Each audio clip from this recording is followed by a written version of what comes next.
What's going on? How are my good party people doing today? I mean, I don't know if you guys are party people, but regardless, I'm partying today because this is a great day. Guys, Evergreen is out. It is a very, very, very good day. I can't tell you how excited I am. Man, it's been a minute since we've done a live. Well, not maybe since a minute, because we did release another album earlier this year. But it's good, man. It's good to be back. What can I say? I've been so excited for this album to come out. Obviously, Scott did a live yesterday night, and it's because we really tried to do things that were very, very, very, very, very different from our previous Christmas albums. You know, give it a 70s vibe, give it a folksy vibe, just things that I think maybe people wouldn't necessarily expect from us. And it was really fun to push ourselves as well. I mean, really push ourselves to do things that, you know, maybe a little bit more haunting, a little bit more enchanting, maybe, you know, try a little bit of instrumentation here and there, you know, which we've done before, but even push it a little bit. So I'm just so unbelievably proud of how this album turned out, and we're just so unbelievably excited to share it with you guys. Okay, ask me some questions, everybody. Well, I'm going to go to the question bar and see. Oh, this is a good one. What's your favorite song on Evergreen? Yeesh. The Prayer is epic. I would definitely say The Prayer is one of those, I feel like, quintessential epic songs that we try to do, but I don't know. There's something about it that is so spine tingling to me compared to other music that we've done in the past. We really, really stretched ourselves. I mean, like, you hear Scott at the top of his range, right? You hear Bitch at the top of his range. Same with Kirsty. It's a really exciting one to me. That's probably one of my favorites. Let's see. What else you guys got? What song was the hardest to sing or beatbox?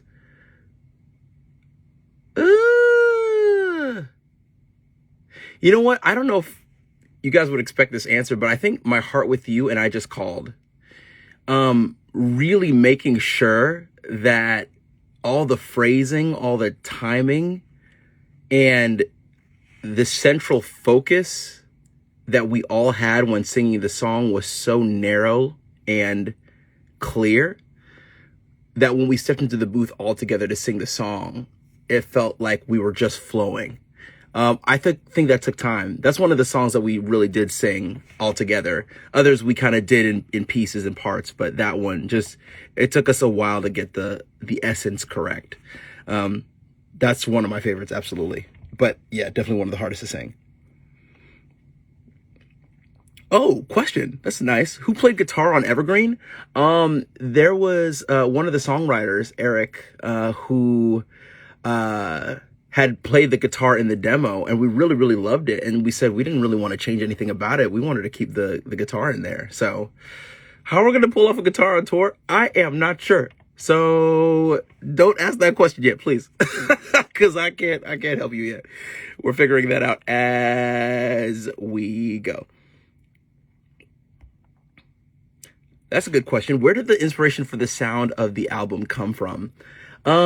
We had been talking about some different ideas, and I feel like Scott was really influential in terms of honing in the vision for the album, where he said he kind of made this playlist for us of songs that he had been listening to because he was really in this folklore, Evermore vibe, and he thought it'd be kind of fun for us to do a Christmas album like that, and we were all down, and so, you know, we really expanded ourselves in that way.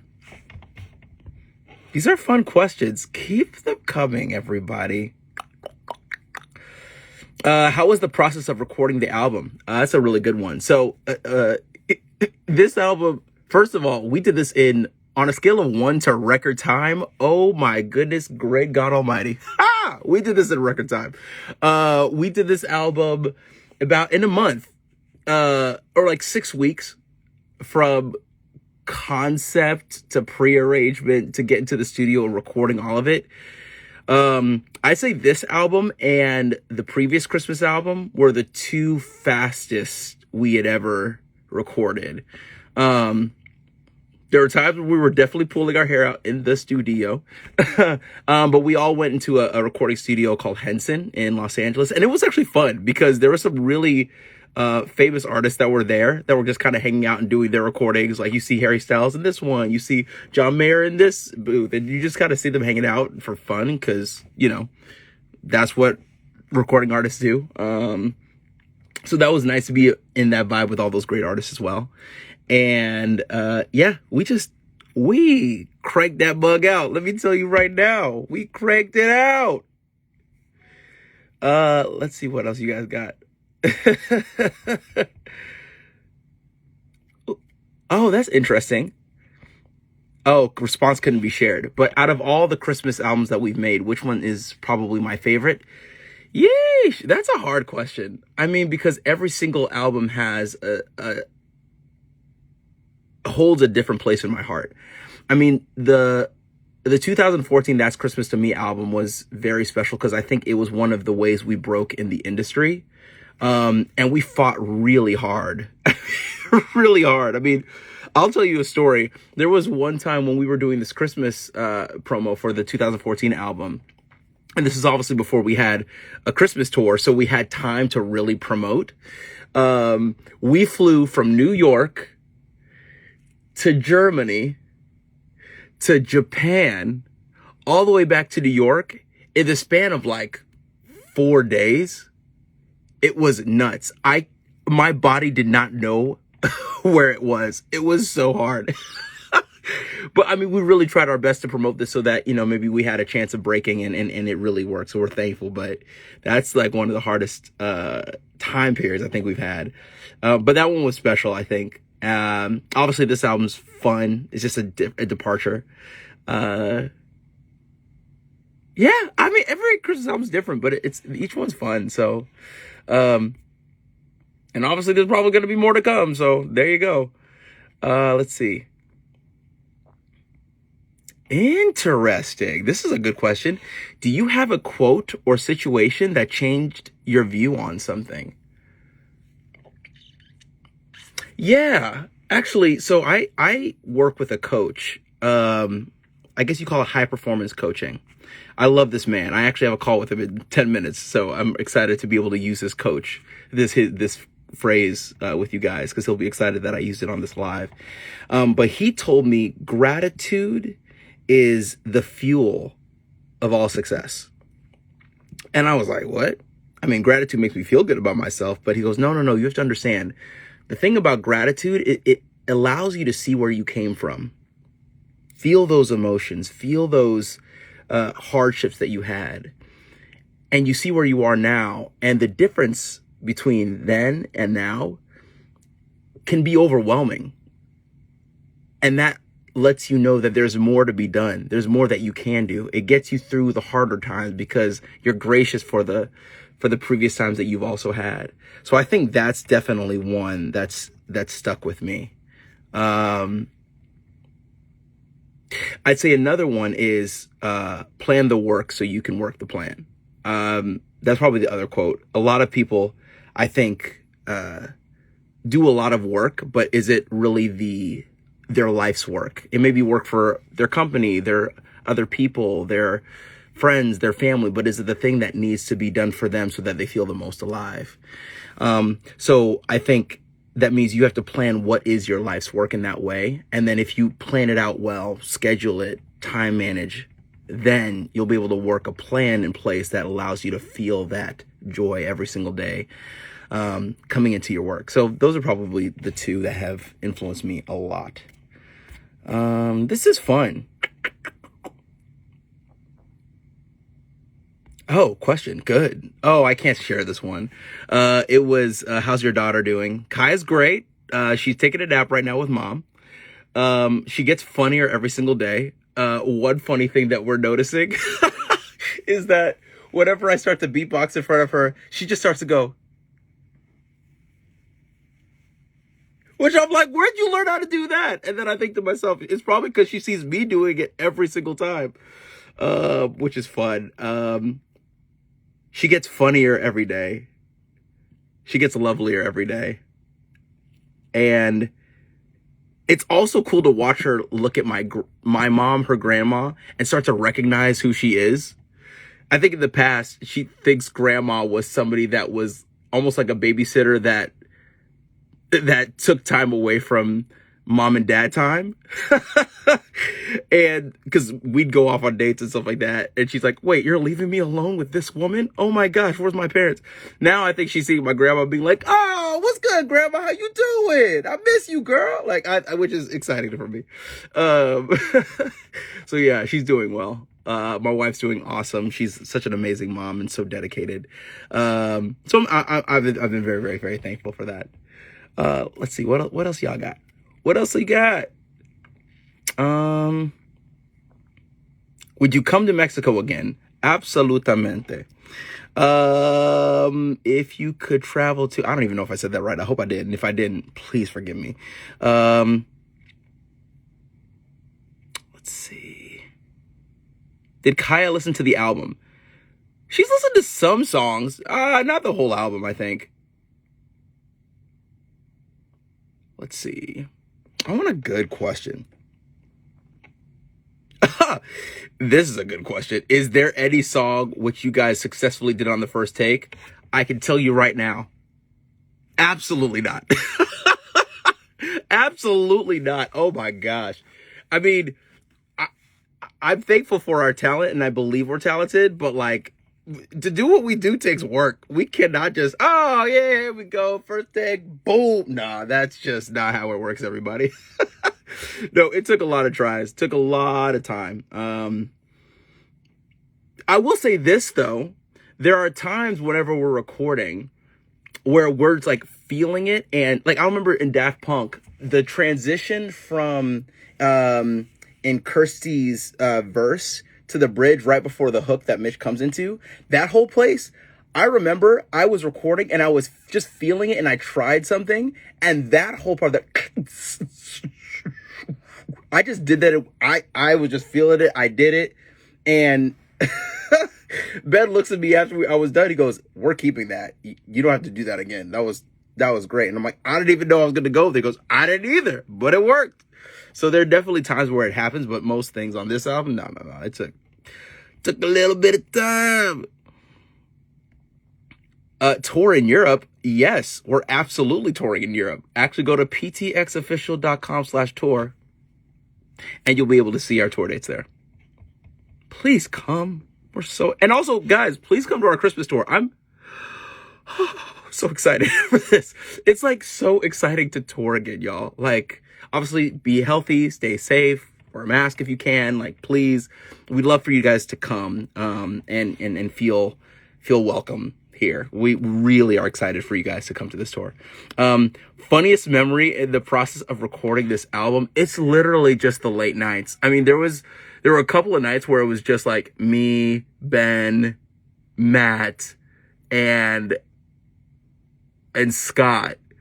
Oh yeah, when we were trying to record all the drums, or the kind of the drum patty sounds for Wonderful Christmas Time, we were trying the most hilarious things. Oh, that one, in addition to I Saw Three Ships. We tried so many different things and we were looking crazy doing it. I'm sure there's gonna be a blooper video that comes out sometime of y'all seeing the just the foolishness that we went through recording this thing. It was so hilarious. Yeah, that's probably the funniest moment, just recording all those drums. Let me see. Okay, we got 4 minutes. I want great questions. What is your least favorite song to record on Evergreen? You know what? I mean, it's sad to say this because it's probably one of the ones that, like, I'm excited to hear the record, but recording it was so difficult, was I Just Called to Say I Love You. The phrasing is just very long. And so I'm in the booth like, I just called to say I love you. I'm running out of breath. It just felt like that the whole time.